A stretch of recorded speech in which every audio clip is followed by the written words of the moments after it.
गेल्या 2 ते 3 वर्षापासून कर्जमाफीची घोषणा करून सुद्धा फक्त 15% शेतकऱ्यांना कर्जमाफी मिळाली।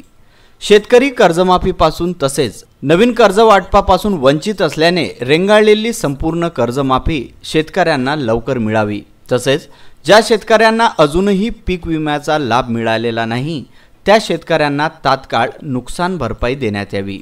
गेल्या 2 वर्षापासून शेतकऱ्यांना कर्जमाफीची योजना शासनाने राबवलेली आहे, कर्जमाफी जाहीर केलेली आहे, परंतु कर्जमाफी मिळाली कुणाला? फक्त 15% लोकांना कर्जमाफी मिळाली। 85% लोक या कर्जमाफीपासून वंचित आहेत। म्हणून आज कृषी दिनाचं औचित्य साधून आम्ही या शासनाला जागृत करण्याच्या उद्देशाने आज त्यांच्यासमोर धरणे आंदोलन केलेलं आहे। त्याचप्रमाणे त्यांना निवेदन देऊन त्यांना ही पाठपुरावा करत आहे की कर्जमाफी, संपूर्ण कर्जमाफी झाली पाहिजे। शेतकऱ्यांना कर्जमुक्त करणे हे शासनाने ठरवून दिलं होतं, ते करून दिलं पाहिजे। दुसरीच गोष्ट, विमा पॉलिसी शेतकऱ्यांनी शासनाने सांगितल्यानुसार शेतकऱ्यांनी विमा काढला, कंपन्यांनी विम्याचे पैसे भरून घेतले। आज रोजी एवढी मोठी नैसर्गिक आपत्ती आलेली असताना शेतकरी संकटात आहे, विमा पॉलिसीकडून पैसे मिळत नाही आहेत। विमा पॉलिसी दिशाभूल शेतकऱ्यांची करत आहे। शासन स्तरावर विमा पॉलिसीवाल्यांसोबत किंवा विमा कंपनीवाल्यांसोबत बोलून काहीतरी या शेतकऱ्यांना दिलासा मिळून दिला पाहिजे। फळबागा आहेत, उन्हाळ्याचं उष्णतामान एवढं वाढलं यावर्षी की उष्णतामानामुळे फळबागा पूर्ण नेस्तनाबूत झालेल्या आहेत। त्या कुठेतरी त्याकरता शासनाने मदत देऊन शेतकऱ्यांच्या पाठीशी उभं राहण्याचं काम करावं।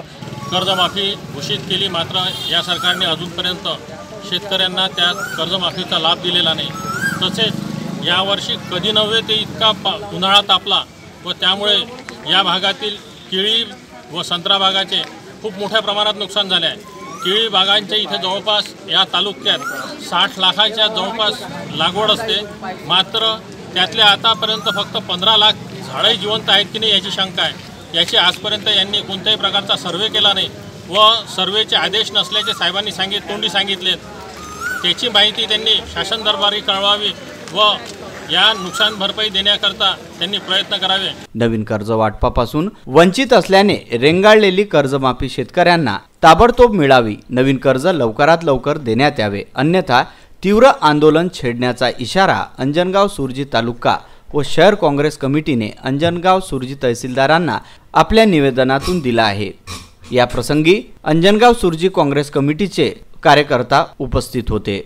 अंजनगाव सुरजीवरून जावेद शाह यांचा हा वृत्तांत।